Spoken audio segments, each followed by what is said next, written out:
Baik, Assalamualaikum, selamat sejahtera. Hari ini kita nak masuk subtopik yang terakhir dalam tajuk elektronik iaitu transistor. Cuma ada dua bahagian lah, panjang kot.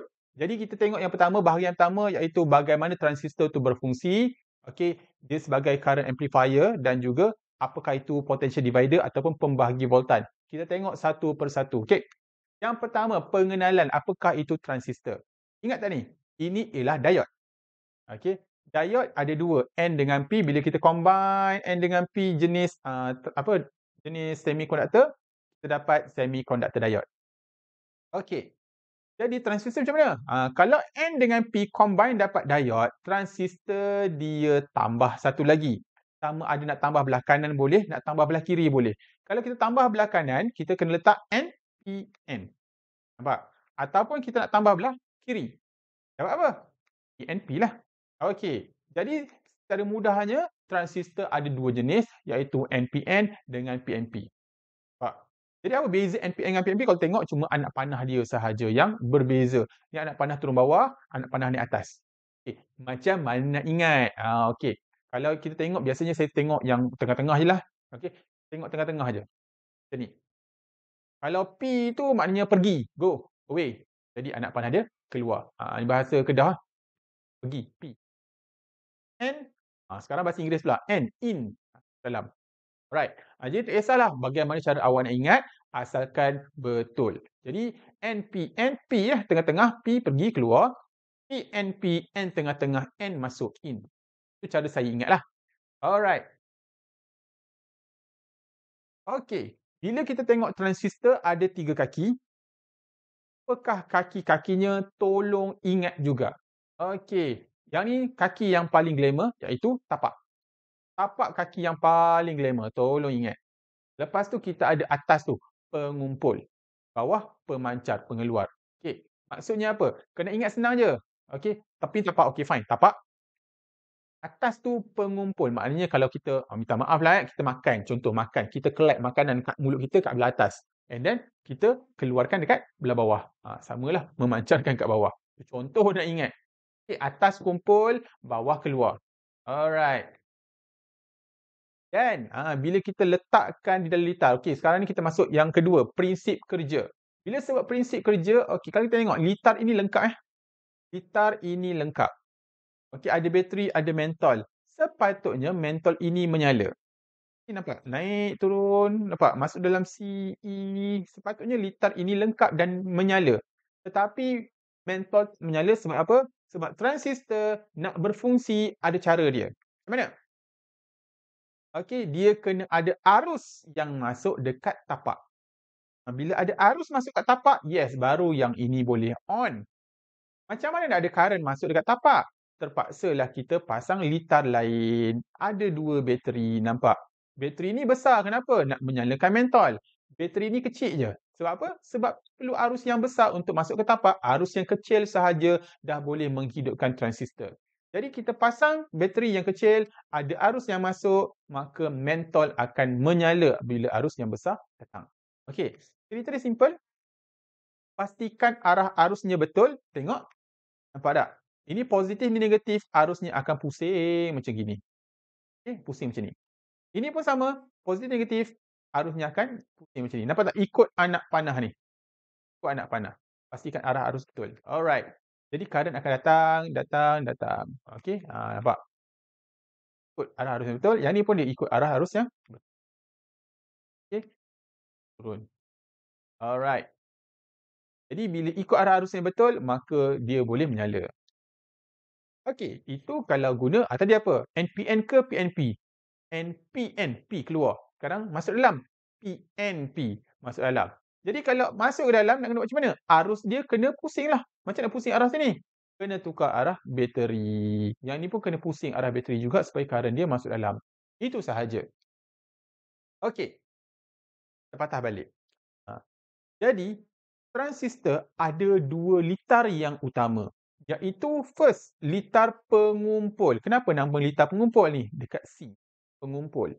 Okey, ini dipanggil litar utama. Apa maksud litar utama? Maknanya awak nak menyalakan apa? Nak menyalakan mentol. Nak menghidupkan mentol ke, nak menghidupkan kipas ke, nak hidupkan loceng ke, apa semua dekat litar yang utama. Yang ini litar tapak. Litar tapak ini sebagai pengawalnya sahaja. Asalkan ada kat sini, yang besar ini boleh on. Maknanya ini yang utama. Ini cuma nak kontrol dia sahaja. Tapi walaupun nak kontrol, dia dulu. Dia dulu bos. Okey, bila ada arus pada litar tapak, barulah ada arus pada litar pengumpul. Jadi, nak tak nak memang kita kena ingat. Sebut litar tapak, litar pengumpul. Awak tapak dengan pengumpul je. Emitter ni tak glamour sangat pun. Tapak dengan pengumpul. Tapak ialah litar kecil, pengumpul ialah litar yang besar. Collector. Okey.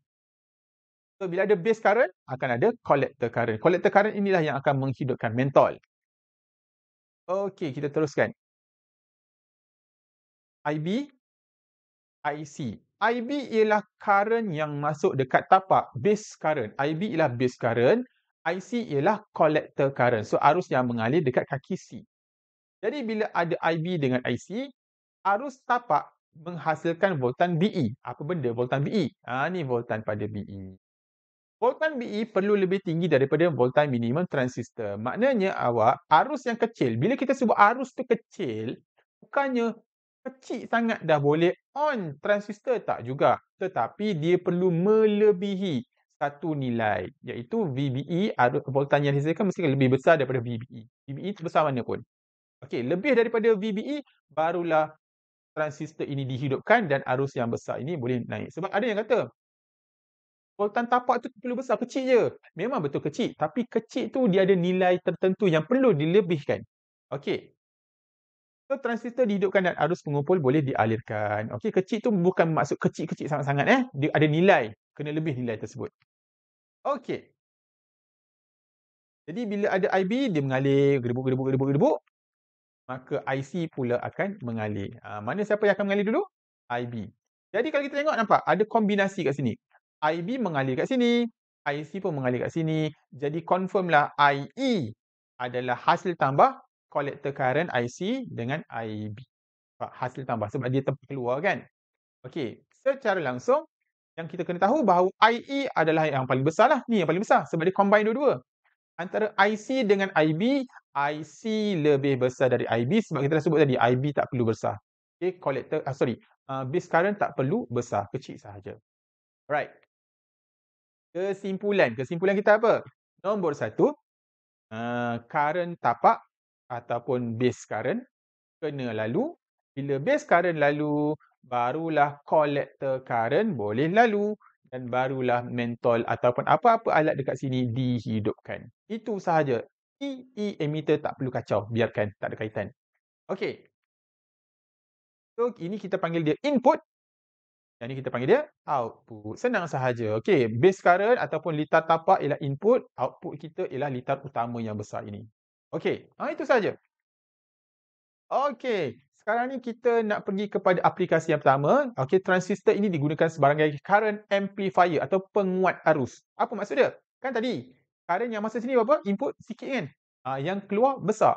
Output dia besar. Jadi, boleh ke digunakan sebagai penguat arus? Alright. Contohnya, kalau IB, base current kosong.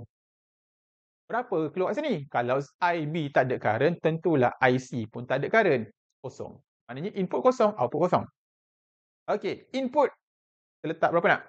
2 ampere. Bila 2 ampere lalu dekat sini, dia akan menghidupkan output ataupun litar tapak. Litar pengumpul. Maka pengumpul pun keluar arus berapa? 10 ampere. Nampak tak besar? Arus tapak kecil, ni besar. Okey, 2 ampere menjadi 10 ampere. Ini dia kata penguat arus. Okey.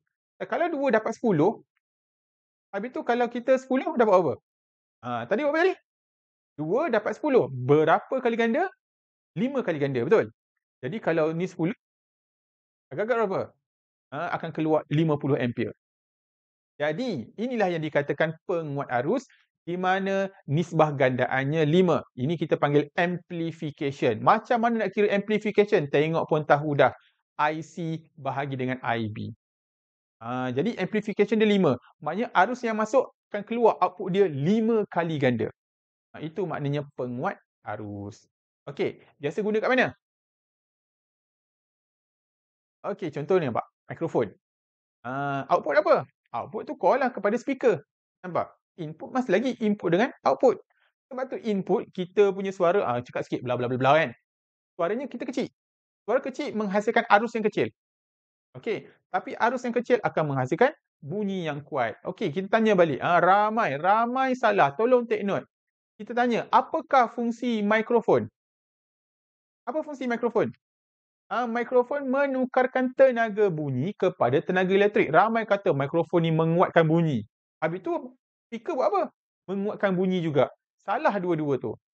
Mikrofon tukar bunyi kepada elektrik, manakala speaker terbalik menukarkan tenaga elektrik kepada tenaga bunyi. Habis tu yang menguatkan siapa? Yang menguatkan ni lah amplifier, ni lah penguat dia. Ni, transistor inilah yang menguatkan arus tersebut. Bukan mikrofon, bukan speaker yang menguatkan suara awak tu. Alright, dia hanya menukarkan sahaja. Yang menguatkan transistor ini daripada 10 ampere menjadi 50 ampere. Nampak? Daripada 50 ampere ini ditukar menjadi sound. Tu yang kuat 5 kali ganda tu. Okey. Jadi litar untuk mikrofon dengan speaker yang sebenar tak semudah tadilah. Dia kena ada kapasitor dan sebagainya untuk menukarkan arus ulang-alik kepada arus terus. Okey. Ni tak ada benda lah. Okey, kita tengok yang seterusnya. Ni contoh soalan bagaimana bagaimana dikatakan amplification tu. S1, S2 dihidupkan dan bacaan microammeter, mana microammeter? Microammeter yang ni. 20 micro, bacaan milliammeter 3.2 mili. Ni nampak. Berapa gandaan? So, kita tahu gandaan berapa tadi? Siapa bahagi siapa? Yang besar bahagi yang kecil lah. Jadi, gandaan ataupun faktor gandaan adalah IC, milliammeter bahagi dengan IB. Jadi, kita gunakan imbuhan-imbuhan yang betul, kita akan dapat jawapan 160 kali ganda. Tak ada unit sebab A dengan A potong-potong habis. 160 kali ganda arus yang dihasilkan dengan menggunakan transistor. Okey. Jadi kesimpulan kita untuk bahagian yang pertama, pengenalan dah settle, jenis transistor, terminal, litar asas, okey, litar tapak, litar pengumpul, arus tapak bertambah, okey, gandaan. Okey, kita settle kesimpulan yang ini.